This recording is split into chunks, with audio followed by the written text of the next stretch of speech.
have unveiled a new fund that is set to help creatives even move forward. Creative empowerment is the watchword. It is a $1 million fund. Now, as a creative, imagine what could you do with $1,000? What could you do with $10,000 if you got it?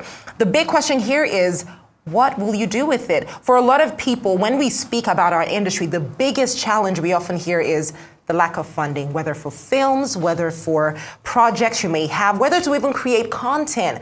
You know, the lack of funding remains a big issue. And joining me on the show right now, they were at the event today as well, and I kind of just dragged them right here, and they did come, so I'm so grateful for that. Paul, Audu, I'm so happy you both were able to join me on the show. Thank you. And this is huge. Like, again, I said this is the big time to be a creative.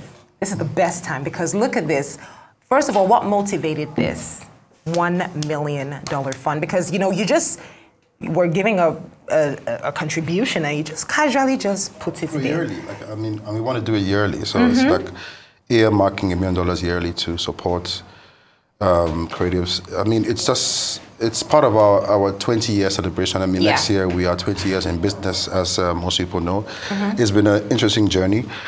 We recall that when we started, there weren't many people who were looking to invest in creative industry. In fact, it was so nascent that at the time when you started a business in creative, it was like you're taking a big risk. It was a punt. Like, it was more like, why don't you do something more stable, like law, medicine, and everything. So we took a risk, and it was hard to get funding most times, and so we had to take jobs that we didn't want to fund the business. We had to do things like that. We didn't. I was telling Audu earlier that we didn't get any support until maybe 3 or 4 years into our into our business, when we got some support from the Omedia network. I think it was in Kenya.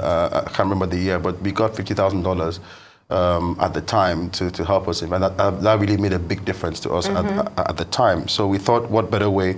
So that's one reason, sort of, to give back. 20 years is a long time, and we're grateful to Nigeria, because whatever we became because of our market, right? Our market made us who we are and made our company what it is. That's sort of the first thing. The second thing is, like, you know, like you said earlier, this is the best time to be a creative.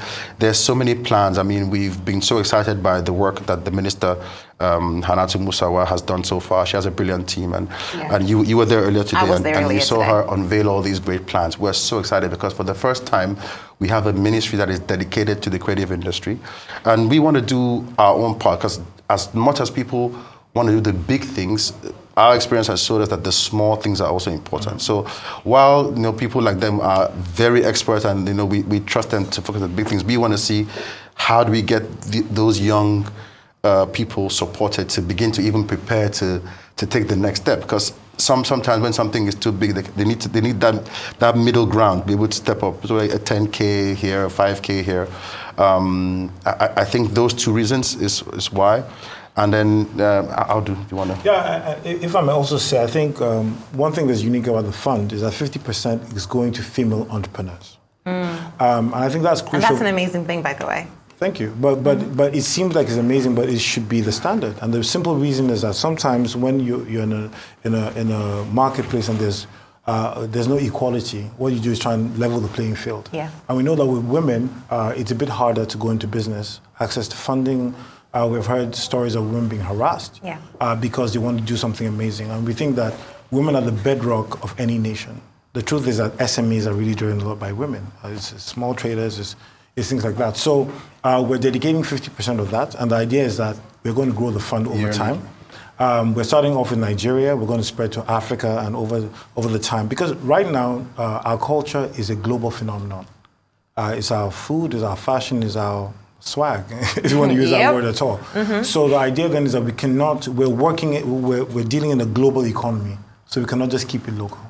And that is the idea behind the fund. I love the fact that you mentioned the global economy, because if there's one thing that we have not really caught on to, and well, to be honest, I think it's even a global problem. That is, of course, what you mentioned about oftentimes the disparity in the opportunities that are available for both men and women. But I think what's also a huge problem is in terms of skill. Now, not only do we have a skill problem, we also have an understanding of relevant skill problem. You know, where we have a lot of people that are in the industry, but then everyone just says the creative industry in a blanket statement. But I do believe that there are parts of our creative system that are incredibly valuable. And for a fund that is going to grow over time, maybe there are some industries that may be more valuable for this fund than some others. So if you were going to speak to that based off of your experience in the industry, and you say, listen, we have this available, 50% going to women, but hey, be careful on how you mount on this. You need to understand these are the spaces that I think it could be relevant with the fund that you were given. So you're talking about the specific target sectors. Precisely. Yeah, so I mean, we're focusing really on film, on music, on content creation, and also gaming / esports. Yeah. And the reason why is that these are very scalable businesses and verticals, right? But the other reason why is that we think that the creative economy holds the most promise in the short term for gainful employment for young people. You're thinking about content that's 20 years and below, averagely, and you're thinking about probably the youngest population in the world. So when you are, without asking your age, but when you were probably 20, what were your interests or 19? It was really those things around the creativity. So we think that it is not about recreation only. Take esports for instance. I used to run an esports company in New York, and we had a gamer who was earning $300,000 a year. Before that, the highest number that his family had ever seen was $30,000 in the whole household.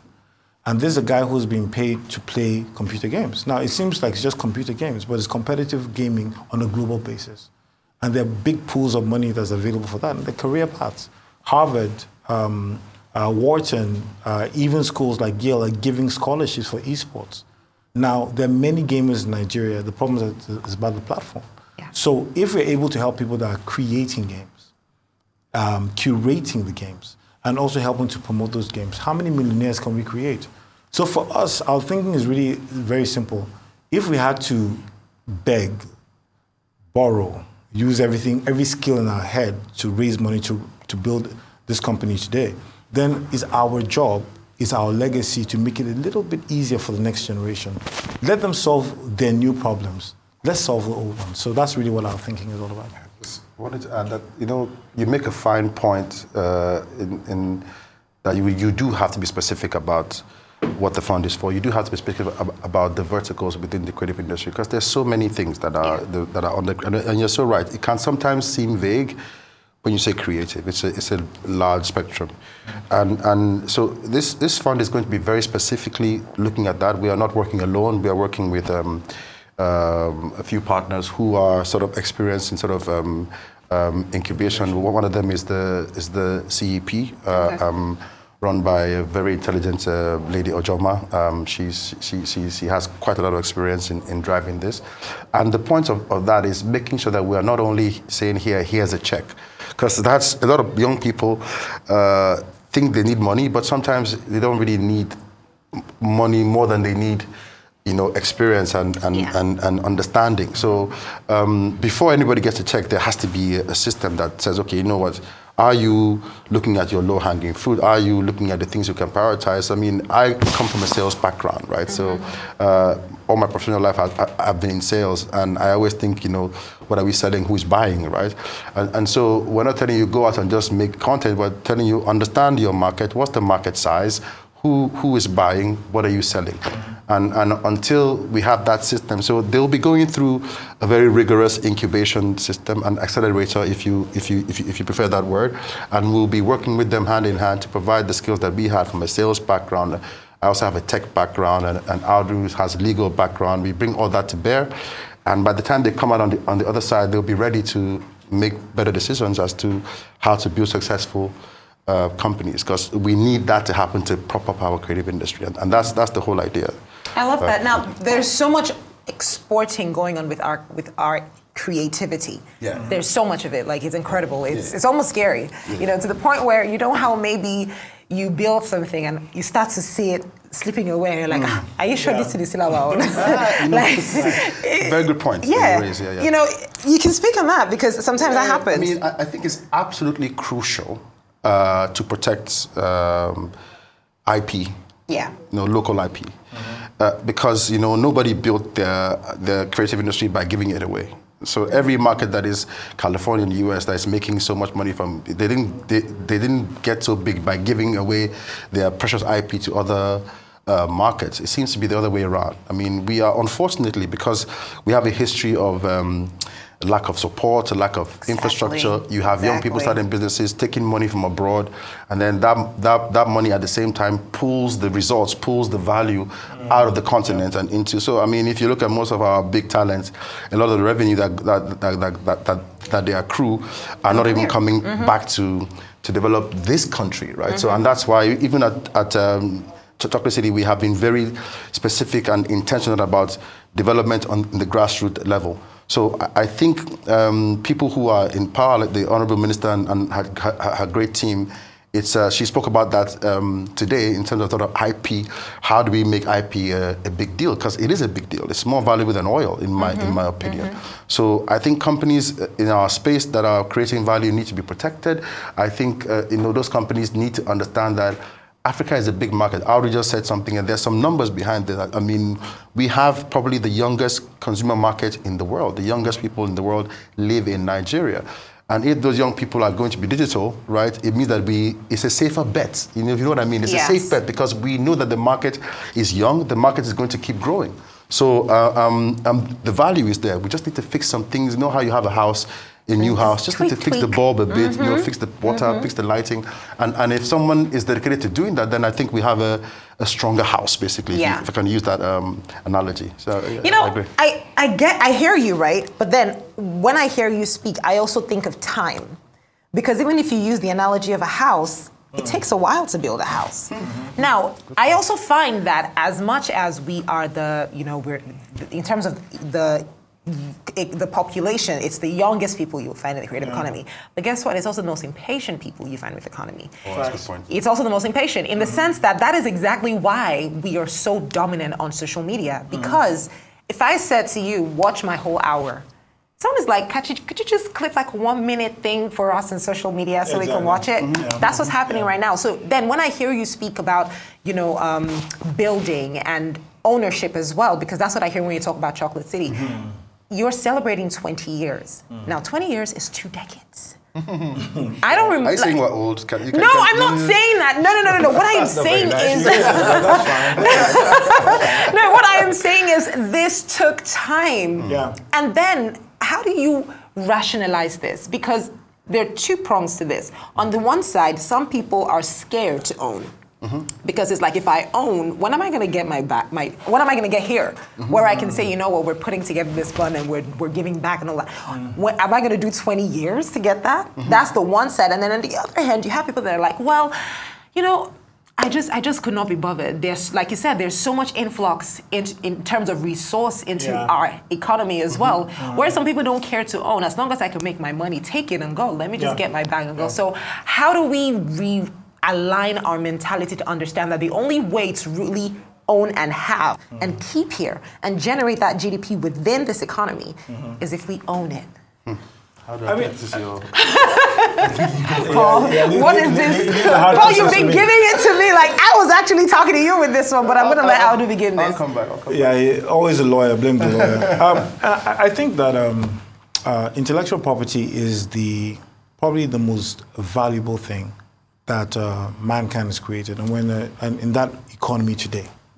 Apple is the most capitalized company in the world, worth $3 trillion, and it is really IP when you think about it. It's about somebody's creation that's protected by laws and is exploited for the benefit of shareholders. That's primarily what it is. And I think that many businesses, when you go back to what Nigeria was 15, 20 years ago when we started, I remember when I told my boss that we're going to start a label, he said, "You're a lawyer. How can you be following this small artists up and down?" And today is the lawyers that are following the small artists up and down. Once money begins to move in a space, people begin to follow it. The world is coming to Nigeria for the cultural capital.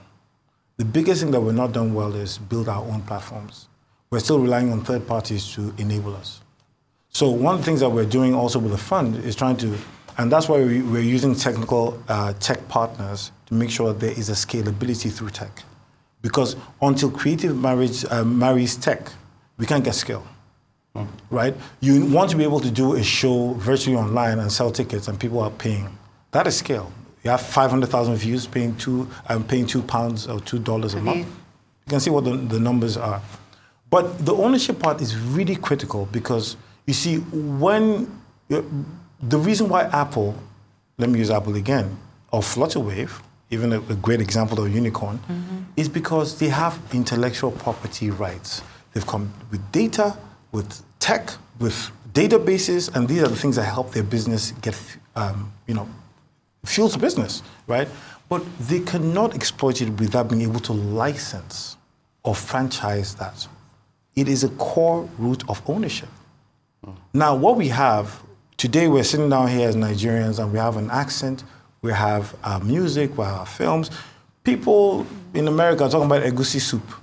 People are going for actually food tourism. It's a big thing. Of course. The question then is that how much ownership and control do we have to ensure that we exploit it?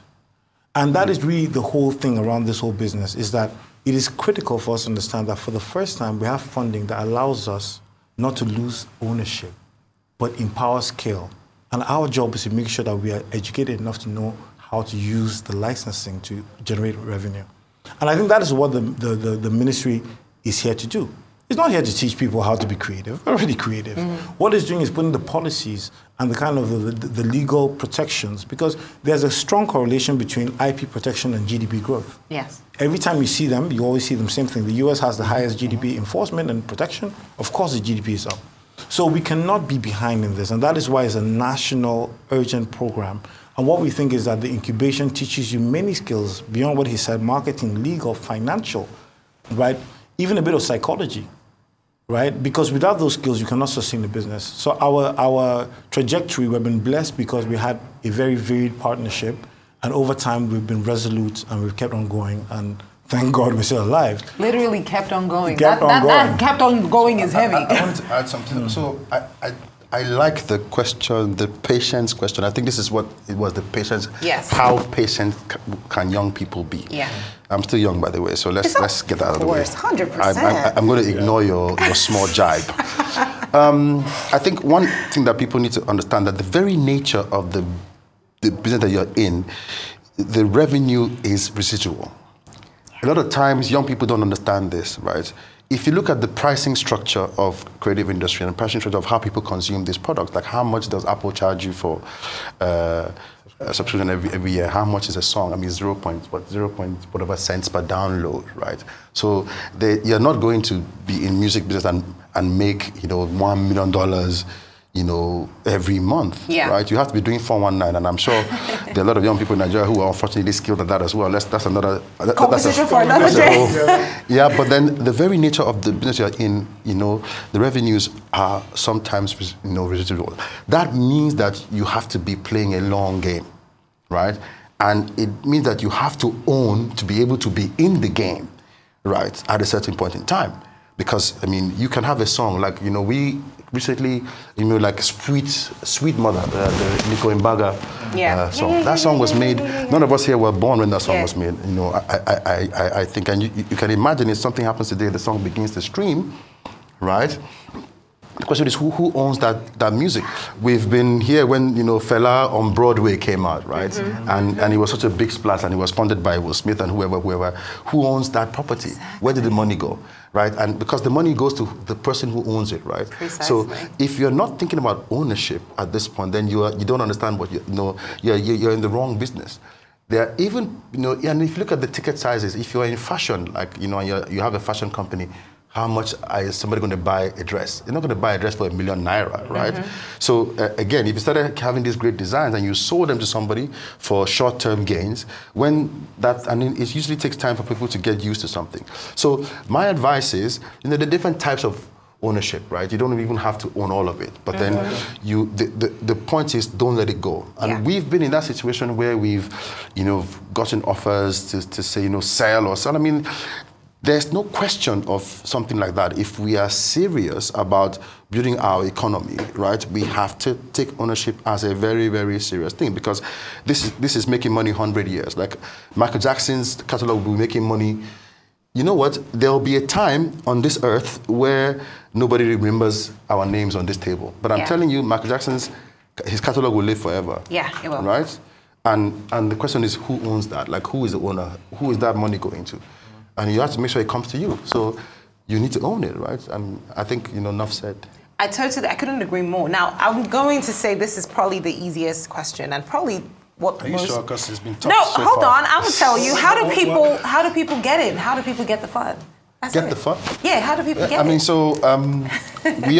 I mean, we will make announcements at the appropriate time. Okay. But there will be a process. Of course, there will be a process. There will be a filtering process.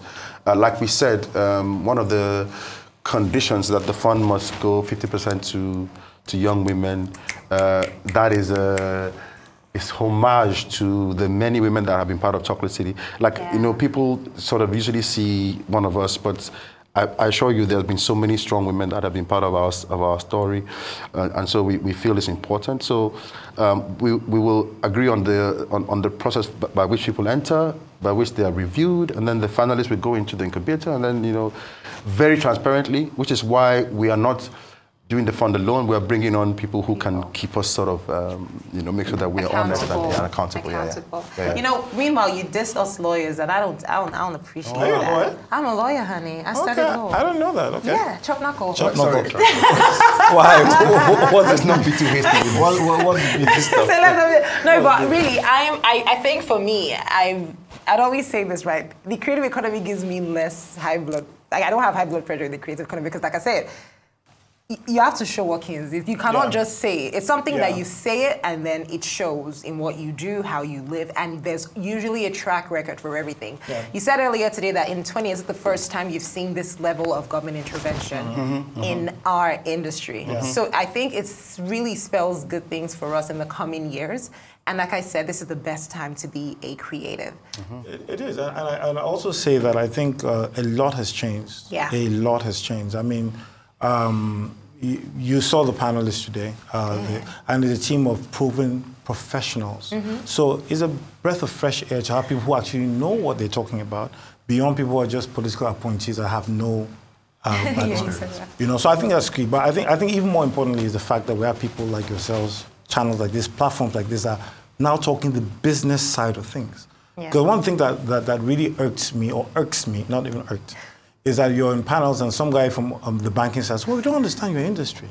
I'm like, so tell me what is more complex. No, let me tell you what's more complex. Is it more complex to understand how you dig somewhere for 14 years, you strike gold, baby or not, you're spending $14 billion, but there's a whole section dedicated to oil and gas in the banking sector, and there's no desk that focuses on the creative industry, where you're seeing that Burna Boy has sold this number of records, has sold this, and the numbers are there, you can see the accounts. They don't lie. So so I think it's a journey, and I think that the fact that government is taking a staunch interest in it, we have now funding partners that are there, we have platforms like this that are telling the facts and the stories, and it changes everything. So we're excited that 20 years in, we're seeing the road to, is it Damascus? Or whatever. No, but it's exciting. Like I said, I'm grateful for where we are now and also where we are going. And the fact that it's not just happening in Nigeria. People can smell the coffee outside the country as well. So they know there's something cooking up here, but it's like everyone's trying to get a bite of it, but you don't really know how big it is. So it's important that we're also getting on that as well. But eat the elephant slowly, as they say. Don't choke. I know, right? I was going to choke. Yeah. Gentlemen, thank you so much for joining me today. Thank you for spending your time with me and sharing, of course, this very, very important fun with us.